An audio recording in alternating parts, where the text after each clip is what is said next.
રામ રામ ખેડૂત મિત્રો, મારું નામ છે દિલીપ પટેલિયા અને આપણી YouTube channel Shriram pesticides Mahuva ઉપર આપ સર્વે મિત્રોનું હાર્દિક સ્વાગત છે। ખેડૂત મિત્રો, આજે આપણે વાત કરવાની છે કે મૂળાની ખેતી અને ખાસ કરી અને 2026 ની અંદર આપણી પાસે જે મૂળાના બિયારણો હાજર આવી ગયા છે અને ખાસ કરી અને અત્યારે ચોમાસાની મોસમની અંદર જે વાવવાના બિયારણો છે એ તમામ બિયારણો આપણી પાસે હાજરની અંદર આવી ગયા છે। તો એ તમામ બિયારણો તમને બતાવવાનો છું અને એની થોડી ખાસિયતો વિશે પણ આપણે વાત કરવાની છે।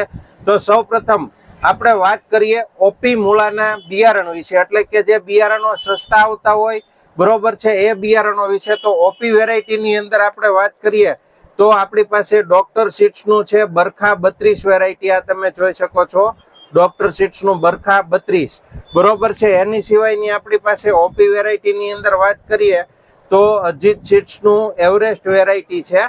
એની સિવાયની આપણી પાસે ખેડૂત મિત્રો ત્રીજી વેરાયટી પણ છે ઓપી સીડ્સની અંદર કે જે ઇલોરા સીડ્સનું છે પાલક પત્તા 16 બરોબર છે। આ વેરાયટી આપણી પાસે હાજરની અંદર ઉપલબ્ધ છે। હવે આ ત્રણેય વેરાયટીની થોડી ખાસિયતોની વાત કરીએ તો 40 થી 45 દિવસની આજુબાજુ આ વેરાયટી તૈયાર થતી હોય છે અને પાલક જેવા આના જે છે પાન થતા હોય છે। ફળની સાઈઝ જે છે નાનાથી મીડિયમ જે છે એની સાઈઝ રહેતી હોય છે બરોબર છે। હવે આપણે ખેડૂત મિત્રો વાત કરીએ F1 મૂળાની કે જેની અંદર એની સાઈઝ પણ મોટી થાય, એકદમ રૂવાટી ઓછી થાય અને ઉત્પાદનની અંદર વધારે મળે અને જે કંદ છે એ એકદમ સીધું અને લાંબુ થાય બરોબર છે। એની અંદર જાળી પડતી નથી, ગઢું થતું નથી। તો F1 વેરાયટીની આપણે વાત કરીએ તો એની અંદર આપણી પાસે નોબલ સીડ્સનું માસ્ટર વેરાયટી જે છે આ વેરાયટી આપણી પાસે હાજરની અંદર ખેડૂત મિત્રો ઉપલબ્ધ છે। એની સિવાયની આપણે વાત કરીએ તો ક્લાઉડ સીડ્સની સેન્ચુરી 5 વેરાયટી બરોબર છે। આ વેરાયટી પણ આપણી પાસે ખેડૂત મિત્રો હાજરની અંદર ઉપલબ્ધ છે। એની સિવાયની આપણે વાત કરીએ તો ખૂબ જ અત્યારે પ્રખ્યાત નાંગુ સીડ્સની કેટી X 999 આ વેરાયટી અત્યારે ખેડૂતોમાં ખૂબ જ લોકપ્રિય થઈ છે, આની સારી એવી ડિમાન્ડ છે બરોબર છે।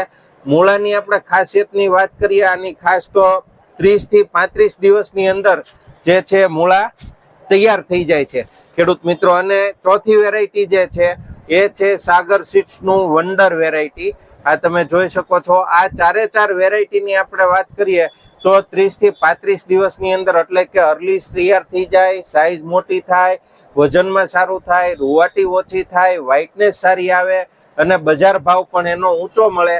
અને ચારે ચાર વેરાયટી જે છે પાલક જેવા પાનવાળી વેરાયટી છે, એટલે એના જે પત્તા છે એ પાલક ટાઈપના થશે। હવે આપણી પાસે F1 ની અંદર એક બીજી વેરાયટી છે કે જે છે સાગર 47 વેરાયટી। આ વેરાયટીની અંદર ઓલી વેરાયટીની જેમ સેમ જ ખાસિયત છે, પણ આના જે પાન છે મૂળાના પાન થશે, એટલે કે કરકરિયા વાળા જે પાન આવે છે મૂળાની અંદર બરોબર છે એ ટાઈપના આના પાન થશે સાગર 47 વેરાયટી। બાકી તમામ ખાસિયતો સેમ ટુ સેમ છે, એટલે કે સાઈઝની અંદરથી વ્હાઇટનેસ સારામાં સારી છે, પાકવાની અંદર વહેલું છે, બધી જ ખાસિયતો આની અંદર છે।